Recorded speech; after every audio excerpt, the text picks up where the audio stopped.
Think we are live now. Oh, no. Yes, we are live. So, hi students, and welcome back to BankExamsToday.com. So, let's start with the Bank of Baroda Wealth Management important questions. And today's topic is mutual funds, right? So, you can expect few questions from mutual funds. That's why today I'm doing the mutual funds topic. Not exactly I'm explaining the topic, but the important questions from mutual fund. Many of you who have some prior knowledge of the mutual fund industry, who is working in the mutual fund industry, will feel like these questions are really easy, but not for everybody, right? So let's start. In the next session, I'll be doing derivatives and then maybe questions related to financial planning, insurance. So I'll be doing at least 5 to 6 sessions on a daily basis at the same time. So stay updated. Subscribe this channel if you want to get the notification. Please press the bell icon so that you can get the notification. So this is the question number 1. So seems really easy, but give it a close look. So a close-ended mutual fund has a fixed what? Is it a fixed NAV? Is it a fixed fund size? Is it a fixed rate of return? Is it a fixed tenure?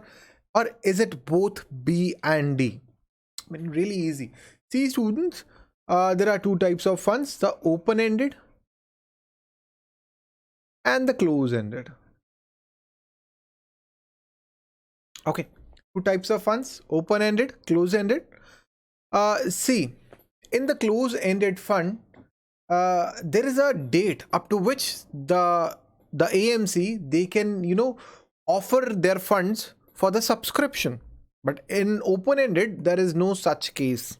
There is always primary market. You can go to the AMC, you can subscribe for that particular mutual fund scheme.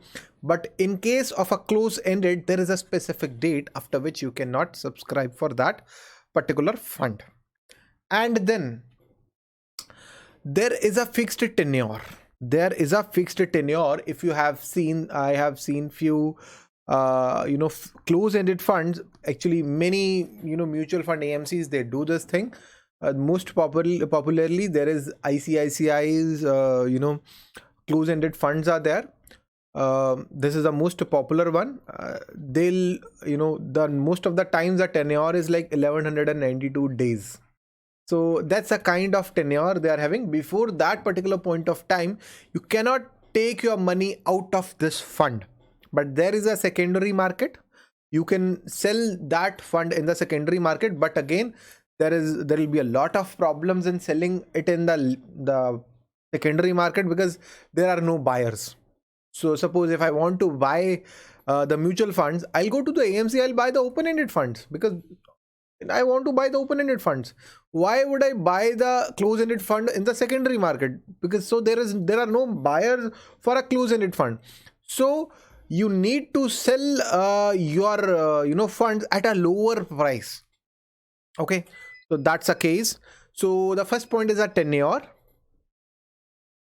Okay, that's the first point, the tenure. And the second point, very important one. The fund size of a close-ended fund is fixed. It is fixed. In case of an open-ended fund, I mean, that varies. It can go to, I mean, you can see some of the very popular funds, the Kotak Standard Multi-Cap, the Kotak Standard Multi-Cap. Or you can just check the Reliance Large Cap, the Reliance Large Cap. Please go to Google it. Just Google it and check what is the AUM, the assets under management, AUM, the total investments by all the investors. It is known as AUM or assets under management. And please, this is a homework for you. Please check the AUM of these funds. Okay, this is a homework for you. You can check the AUM of any other fund. I hope if you are already working, you should have some prior knowledge of mutual fund. You should know what is AUM, what is expense ratio, what types of fund. This is the kind of a basic knowledge that you should have. So B and D are the correct answer. So the correct answer is E. Okay, so these are open-ended and close-ended funds. So let's move forward to the question number 2. Sorry, there is some problem in that. I think formatting. A gilt fund is a special type of fund that invests in high quality equity in instruments issued by a company with a sound track record, short-term securities, or the government securities.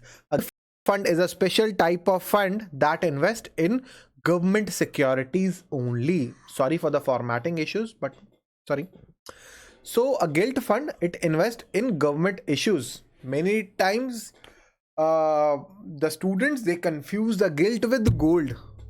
I mean, I have seen the students, in the options, if I mention it as in gold only, many students will mention as gold, but that's not the case. The government securities is the answer, because government securities is a kind of safest investment. In India, what is the safest investment?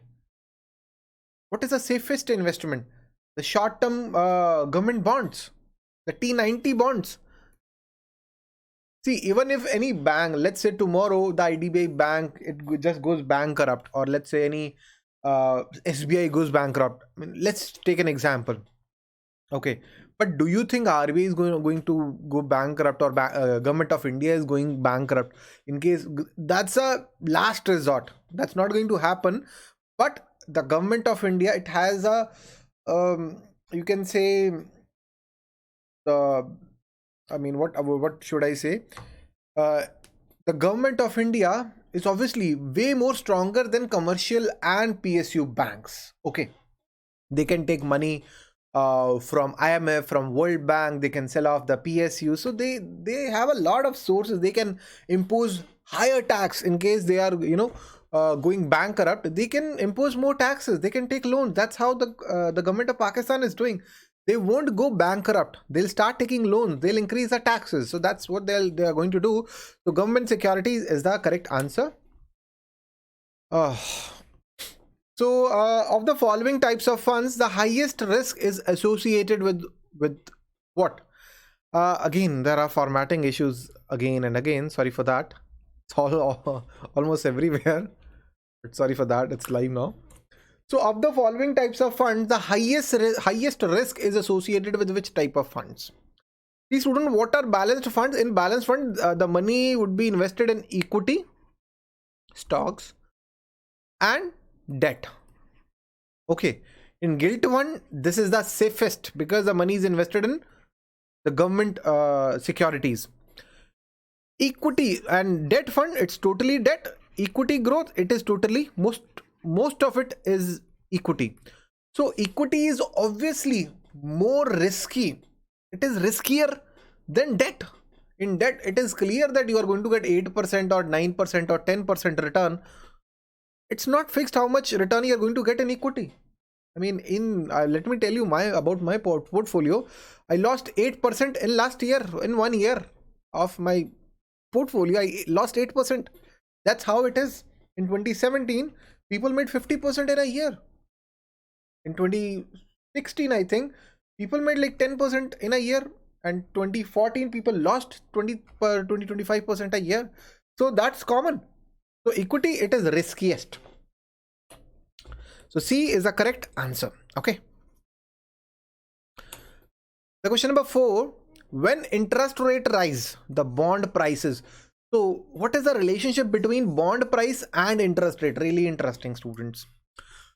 So let's say today I buy a bond, right? Let's say today interest rate, the common prevailing interest rate, okay, is 8%. And I buy a bond, let's say 10-year bond. Not a real life example, and I'm assuming there are no transactional charges, there are no taxes. Assumption to explain this example, the assumptions are no tax, no expenses, no expenses to transfer. Okay, these are the two assumptions that I'm making. So there is an FD, or the debt instruments are available at 8%, and there is a bond 8%. Okay, so in, let's say, 2018, in the year 2018, I bought these funds. I bought a bond at 8%, right? Let's say the value is rupees 100. The value of this FD is also rupees 100. Okay.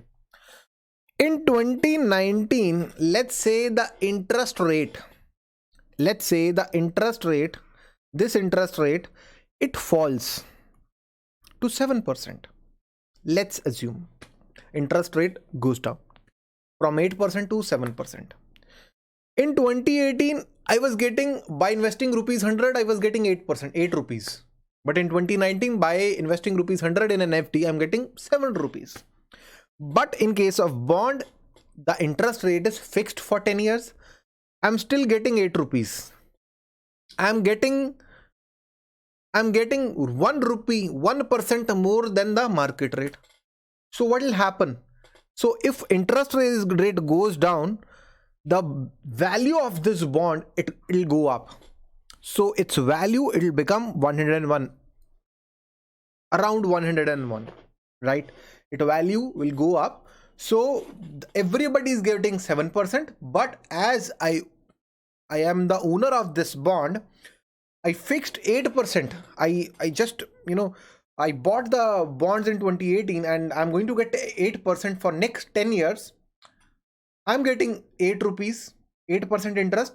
Others, they are getting 7%. So my investment value will increase. Let's take another example. In 2020, what happened? Interest rate goes to 9%. But still I'm getting 8%. Everybody is getting 9 rupee, a 9% interest, but I am getting 8% interest. So I'm losing money. Why anybody should buy this at 100 rupees? There will be no demand. Nobody is going to buy this bond for 100 rupee because he is anyway losing 1 rupee. 1% he is losing. So its value will go down by 1%. It will go to 99. Maybe, let's not take this thing into consideration. Its value will go down by 1% because the person who is buying this bond, he's losing 1%. Now he's losing 1 rupee. So its value will be 99. So if the interest rate rises, the bond value, the bond prices is going to fall. Okay. So a bond's rating indicates what? So there are various credit rating agencies. There is CRISIL. I was just watching, CRISIL's rating for NOSIL. NOSIL is a company, right? For the corporate bond, for the commercial papers, the CRISIL, I think it's how it is pronounced. I think it's CRISIL. CRISIL and various other organizations, credit rating agencies are there. CARE ratings are also there. So they gives rating, right? So NOSIL, what they did, they didn't pay on time for the commercial papers of 800 crore. They didn't pay on time. So on the day they didn't pay on time, their rating was decreased from A plus to B. So once the rating went down, this credit rating agency, they sent this notification that we downgraded the credit rating of NOSIL.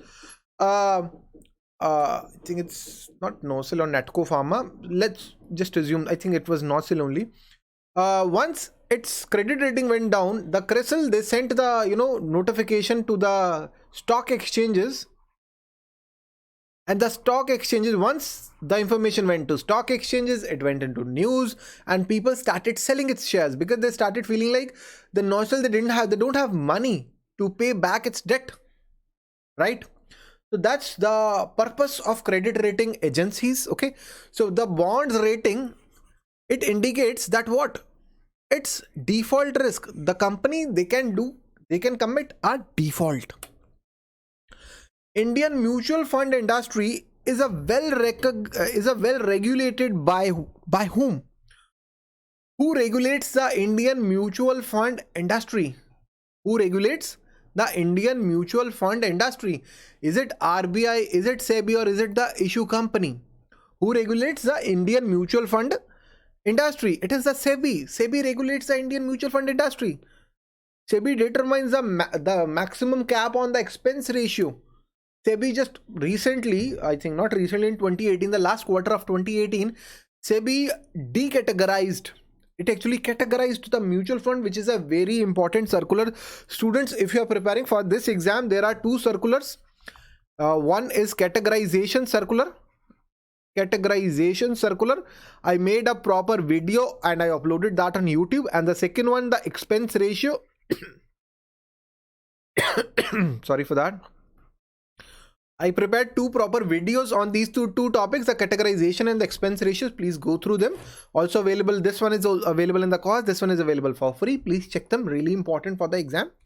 SEBI is the answer anyway. In the context of mutual funds, how expense ratio is calculated?